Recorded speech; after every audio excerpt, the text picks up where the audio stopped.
C'est avec beaucoup d'émotion que j'ai quitté d'abord le CRDS, mais aujourd'hui, avec cette cérémonie, en présence de Tonton Silla, Adama Silla, que j'ai remplacé ici, mes collègues qui sont venus de partout à travers le monde pour participer à ce colloque en mon honneur, c'est vraiment avec beaucoup d'émotion que je ressens, sans compter maintenant mes amis, mes parents, hein, les amis du CRDS.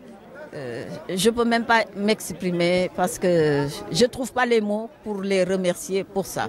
Le premier défi, c'était parce que chaque fois, nous, on pensait aux autres, par exemple à l'île de Saint-Louis, et on s'oubliait à des particuliers. Et à un moment donné, on s'est dit, écoutez, on s'investit pour les autres, il faut qu'on pense à nous-mêmes.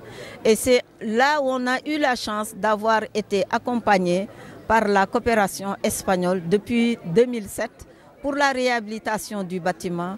Ensuite, toujours par le biais de la coopération interuniversitaire pour la conservation en équipant le CRDS avec des appareils pour la conservation des différentes salles, que ce soit la photothèque, la réserve, les salles d'exposition et bien sûr par la formation aussi parce qu'il ne sert à rien de trouver des équipements, de réhabiliter et d'avoir un personnel qui n'est pas adapté. Donc parallèlement, tout cela on l'a fait et on a eu le soutien de nos autorités mais aussi de nos partenaires avec bien sûr l'acceptation et l'accord de nos collègues pour pouvoir relever ces défis qui nous attendaient. Et il y en a encore parce qu'il ne suffit pas de conserver pour conserver, il faut exposer. Et les expositions ont une durée de vie. Et donc tout cela concerne la conservation parce qu'en exposant,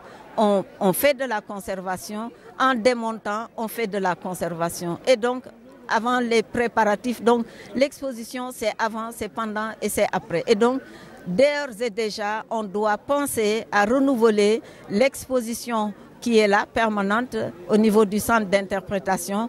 Et pour cela, dans le montage déjà du scénario, on a pensé en mettant un baobab qui est indémontable dans la vie.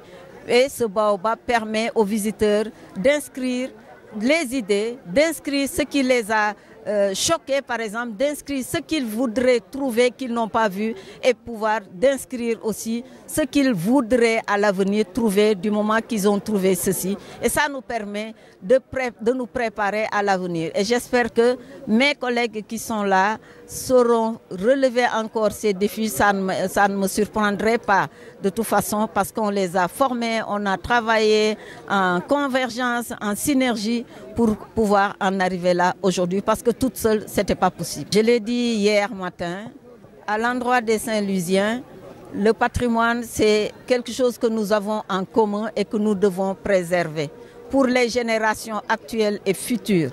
Et donc, ce que je demanderai, c'est aux autorités d'abord de prendre en compte ce volet qui fait partie de notre vie.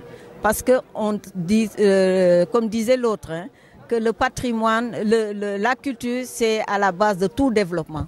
Et on a vu des pays asiatiques qui se sont développés par leur culture.